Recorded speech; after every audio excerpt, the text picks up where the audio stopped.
On avait une mission de cohésion sociale. Oui, oui. Maintenant, on a une mission de cohésion sociale, de réconciliation nationale et d'indemnisation des victimes.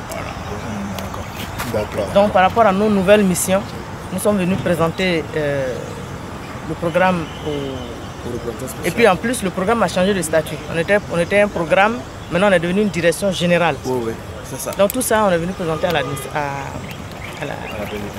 la représentante sociale du secrétaire général des Nations Unies. Et on va faire la même chose, on va aller vers d'autres personnes.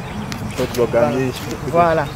Pour présenter nos nouvelles actions et surtout demander leur implication dans le processus d'indemnisation des victimes, qui doit être participatif, qui doit être inclusif et dont les modes opératoires doivent être définis par tous, y compris les associations de victimes.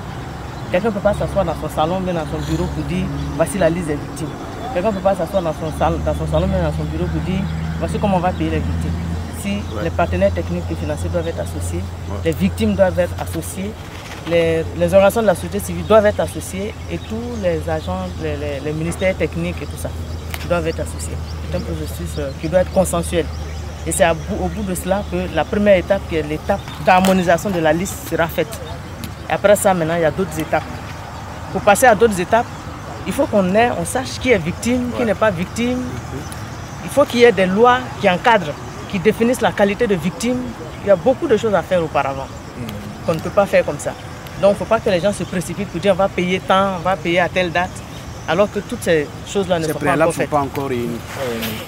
Et le préalable, les préalables ne se feront pas sans les victimes. C'est elles-mêmes qui vont nous aider à élaborer un chronogramme.